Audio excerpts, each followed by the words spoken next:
خلاص و چطوری که در دو صحبت در فضیلت یگانه پرستی و خداپرستی گفته گذاشتیم و درباره یگانه پرستیدن الله تعالی در سه نوع یگانه پرستی، یگانه پرستی شدن الله تعالی در ربوبیت و الوهیت و اسماء و صفات گفتیم. این سه نمود یگانه پرستی را الله تعالی در قرآن کریم در یک آیت کریمه جمع کرد. خداوند گفت که رب السماوات والارض وما بینهما فاعبده واصطبر لعبادته هل تعلم له سمیا. رب السماوات والارض، الله تعالی پروردگار آسمان ها است و پروردگار زمین ها است و ما بینهما و پروردگار آن مخلوقات و موجوداتی که بین زمین و آسمان است. این توحید ربوبیت است. فاعبده واصطبر لعبادته، پس مادامی که او تعالی پروردگار آسمان و زمین و تمام مخلوقات و موجوداتی که بین زمین و آسمان است، فاعبده، این گونه باشد عبادت کن و را واصطبر لعبادته، در عبادت پروردگار صبر کن.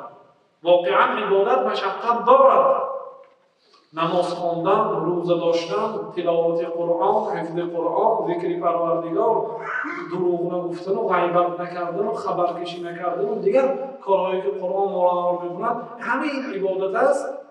الله تعالی میگوید صبر کنید در عبادت. فاعبده، پروردگار عبادت کنید. واصطبر لعبادته، در عبادت پروردگار صبر کنید. هل تعلم له سمیا، اینش توحید الوهیت است. یعنی الله تعالی در عبادت هم یگانه هست. هل تعلم له سمیا، یگان ذات را میدانی که هم نام الله باشد. یک تفسیرش هل تعلم له سمیا، آیا یگان شخصی را میدانی که هم نام الله باشد، یعنی نامش الله باشد. یعنی یا اینکه یگان شخصی را میدانی که هم مثل و مانند الله تعالی باشد. این استفهام انکار است. الله تعالی سؤال داده، در ضمن سؤالش انکار میکند که در این عالم هم مثل و هم مانند پروردگار کسی و چیزی نیست و الله تعالی یگانه است و نامهاشان، نامهای پروردگار که مطابق خودش است، نامهاش برای خودش سزاوار است، این گونه مخلوق یا دیگر شریک پروردگار عالم ندارد. خلاص این سه توحید است. یگانه شماریدن پروردگار در ربوبیت، در پروردگاریش، در صاحب ملک بودنش، در صاحب امر و خلق بودنش. دیگری یگانه شماریدن پروردگار در نامهایش و صفاتهایش و سومین یگانه شماریدن پروردگار در عبادت. و قول خدا رحمت کنه ابن کثیر رحمت الله علیه الخالق لهذه الاشیاء هو المستحق للعباده، آن پروردگاری که آسمان‌های و زمین‌های و آفتاب و ماهتاب و شب و روز و این مخلوقات عظیم را آفریده است، او سزاوار عبادت است. و توحید ربوبیت که کمی در صحبت‌های گذشته معلومات داده بودیم، معنای ربوبیت از کلمه رب گرفته شده، معنایش صاحب، رب پروردگار، صاحب، و مقصد از صاحب پروردگار این الله تعالی هست. ذلکم الله ربکم، الله تعالی وقتی که درباره پروردگاری خود گفت زد سخن کرد، له الملک، پروردگاری شما چون پروردگاری که ملک از آن پروردگار است. له الملک، ملک تمام دنیا از آن پروردگار است. له الخلق والامر، این چون پروردگار صاحب خلق است، همه مخلوقات را الله تعالی آفرید و این چون صاحب امر است، صاحب فرمان است.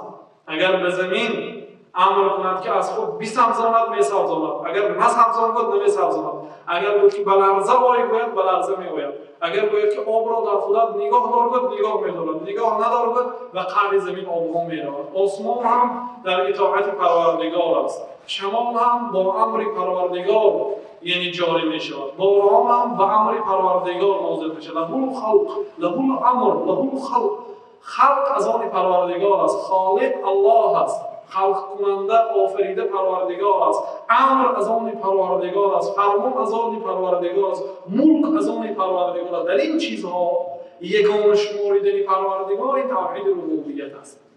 یعنی الله تعالی رو در کارهایش و در ملکش و در آفرینشش یگانه اعتقاد کردن، چنین به این معنا که آسمان ها و زمین ها و تمام آن مخلوقاتی که در آسمان ها هست و در زمین ها هست و در بین زمین و آسمان هست، همه این را الله تعالی به مصلحت کسی، به یاری کسی، با علم خود، با قدرت خود، با خواهش خود، به مصلحت کسی یکا و یگانه خودش آفرید و خواست پروردگار اجرا می شود، نه خواهش بندگان.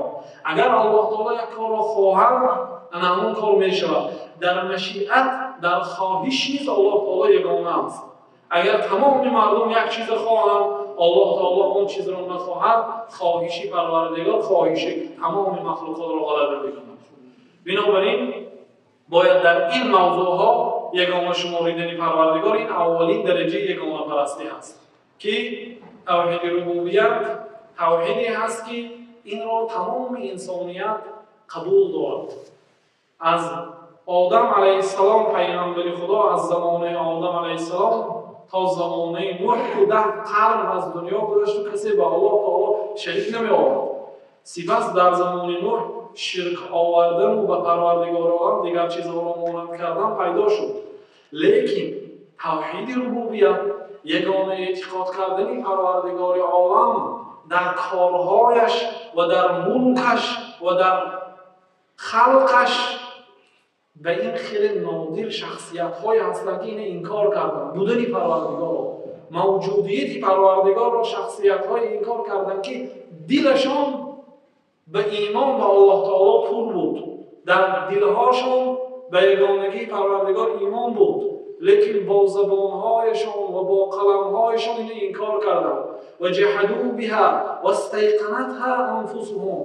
خدا درباره مشهورترین شخصیت هایی که در این عالم الله تعالی را انکار کرد، گفت که در این عالم غیر من دیگر خدا نیست، گفته خودش دعوای خدایی کرد، فرعون است. گفت که ما علمت لکم من اله غیری، برای شما غیر خودم دیگر خدایی را نمیدونم، انا ربکم الاعلی، من پروردگار بزرگ شما. گفت این دعوا را فرعون کرده بود، لیکن خداوند در قرآن گفت که واستیقنتها انفسهم، آنها و جحدوا بها، آن معجزه‌هایی که به موسی الله تعالی داد انکار کردند، گفتند این خدا نداد، خدا نیست هم. و جحدوا بها، با زبانهاشون انکار کردند. خدا میگه که واستیقنتها انفسهم، لیکن در قرارت نفسشان باوری داشتند که این الله تعالی نازل کرد. موسی الله تعالی پیغمبر گردانید، تورات الله تعالی نازل کرد، نه معجزه‌ای که الله تعالی به موسی علیه السلام داد این الله تعالی نازل کرده که خدا میگه که واستیقنتها انفسهم، در قرارت قلبشان یقین و علم می‌دانستند که از جانب الله است. فقط ظاهراً خدا میگه علوماً از جهتی اون که بلندی گرفتن خدا شدن، نخواستن زیر فرمان دیگر کس سرخم کنن، نخواستن متبوع شوند، نخواستن تابع شوند به دیگر کس، از جهتی کبر و کلامنگری قبول نکردن، لیکن داخلشان پر ایمان بود. میدانستند که در این عالم چیزی که موسی گفت لقد علمت ما انزل هؤلاء الا رب السماوات، تو در حقیقت در قرارت قلبت میدانی که این معجزه های الله تعالی فراورده. خدا در قرآن مکتوب تو دانستی در قرارت قلبت.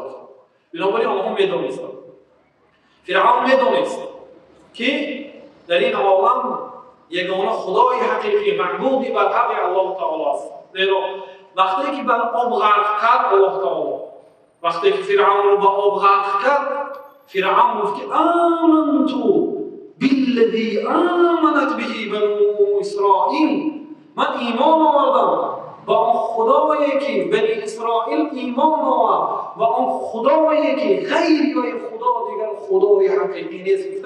در وقت غرق این سخن تلفظ کرد. الله تعالی چی گفت؟ الان وقد عصیت قبل و کنت من المفسدین. قرآن کریم است، نقل پروردگار از هزارها سالهایی که گذشت. گفت که خدا الان اکنون ایمان آوردیم، قبول نمیشه و در وقتی به غرغره آمدن جان. ان الله یقبل توبة العبد ما لم یغرغر. پیامبر خدا صلی الله علیه و سلم گفتند که الله تعالی توبه بنده را قبول میکند مادامی که جانش به غرغره آمده باشد. جان فرعون به غرغره آمده بود. در آن وقت ایمان آورد. الله تعالی گفت که الان اکنون ایمان آوردی، از این پیش گناهکاری میکردی و کنت من المفسدین، در روی زمین فسادکاری میکردی، ایمانش قبول نشد. این مشهورترین شخصی که بودن پروردگار انکار میکرد، موسی، فرعون در زمان موسی علیه السلام. دیگر مشهورترین شخصیت هایی که بودن پروردگار را و در توحید ربوبیت، یعنی الله تعالی در کارهایش و در هستیش و در خواهیش و در کارهای و در ملکش یگانه نمیشمارند، این شیوعیین ها، آنهایی که مادیین میگن که ما فقط با اون چیز ایمان میبیاریم که فقط میبینیم، اون چیزی که نمیبینیم برای ایمان نمیبیاریم بیرون. اینها خود خداشون به هزارها گروه ها تقسیم شده، بعضی آنها بعضی دیگرها شما رو لعنت میکردن برای اینکه منهج خطا است. خود آنهایی که میگن که ما فقط به چیزی که میبینیم باور میکنیم، اگر برای آنها گفته شود که شما بی عقل هستید یا دیوانه هستید، آنها میگفتن ما صاحب عقلیم. گفته میشود که عقل را آیا دیدید؟ عقل عضوی معنوی هست برادر عزیز، این مانند دل نیست. حتی اختلاف علما هست در جایگیری عقل در دماغ است یا در قلب است. اصل قلب عقل آیا در دل است یا در دماغ است؟ قول صحیحی که در بعض محققین گفتن، علمای نفس و علمای اسلام، عقل در دل است و رشته و علاقه با دماغ دارد، لیکن عقل این یک مخلوق معنوی هست مانند روح ماده این از چی چیز گرفته شده است نمیداند کسی، زیرا خداوند به سؤال آن یهودی هایی که پیغمبر خدا را درباره روح پرسیدند و یسألونک عن الروح، مردم آمده تو رو در موضوع روح پرسان میشود که از کدام ماده روح آفریده شده است؟ قل الروح من امر ربی، میگه که روح امر پروردگار است. و ما اوتیتم من العلم الا قلیلا، آن علمی که شما دارید خیلی علمی کم است. مقصد الله تعالی به سؤال آنها جواب نداد، زیرا سؤال آنها سؤال عاجز کننده بود. مقصد سوالاتشون با محمد علیه السلام با اون نیتی بود که به محمد سؤال دهیم و جواب نداد، جواب داده نخواست شرمنده شود. خداوند نیست به جواب آنها موافق سؤالشان جواب نداده. روح امر پروردگار است، این کاری شما نیست، این وظیفه شما نیست. روح پرسیدن و از روح باخبر شدن. روح همه ما به روح ایمان داریم که ما عبارت از جسم هستیم، از روح هستیم. خود شیوعیین ها، یعنی مادیین ها، آنهایی که ما چیزی که میبینیم و به ایمان، آنها به روح ایمان دارند، ندیدن ایمان دارند. اینها باید به الله تعالی ایمان بیارن و در قرارت قلبشان ایمان دارند، زیرا اینها یگانه کاری که کردن محترم جماعت، الله تعالی نام الله کتی نام نماندند و نام قوت گرفتند. در خارج عالم یک قوه هست گفتم، بودن پروردگار اثبات کردند و این نامش قوه ماند. در خارج عالم یک قوه هست گفتم، همون الله تعالی هست، فقط نام الله تعالی کتی نام نمانده، دیگر چیز نامگذاری کردن. اینها هم حتی آنهایی که خدا نیست میگفتن در زبانشان خدا جاری بود، حاضر هم هست. بعضی هم مثلا خدا خواهر میگوید به زبانش جاری است، یا وقتی در سرش مصیبت میاد با الله تعالی ندا میکنه. توحید ربوبیت، خداشناسی در کارهایش و در خلقش و در ملکش، این طبیعتی است، فطری. زیرا پیغمبر خدا گفتند کل مولود یولد علی الفطره، تمام مولودی که کودکی که به دنیا تولد میشود و در فطرت به دنیا تولد، در طبیعت سالم به دنیا میآید. اگر یک کودک به یک بیابان تولد شود، هیچ کسی برای او درباره پروردگار سخن نگوید، هست هم نگوید، نیست هم نگوید، و با طبیعت خودش وقتی که به او میرسد الله تعالی را عبادت میکند. زیرا طبیعتا پروردگار عالم انسانیت را در طبیعت سالم آفریده است. فابواه، سالم گفتم، پدر و مادرش یا مجوسی میکنند، یا نصرانی میکنند، یا یهودی میکنند، یا مسلمان میکنند. نگفتم اینا که به خودش مسلمان است. بنابراین وقتی که کودکای آتش پرستا، کودکای مشرکا تا زمانی بلاغت نارسیده اگر از دنیا گذرد، قول اکثر علما که آنها داخل جنت میشه، زیرا قلم از آنها برداشته شده است. حالا کودکی نارسیده است و کودک به دنیا با دین مقدس اسلام در فطرت تازه، در طبیعت سالم، در طبیعت یگانه پرستی به دنیا میآید.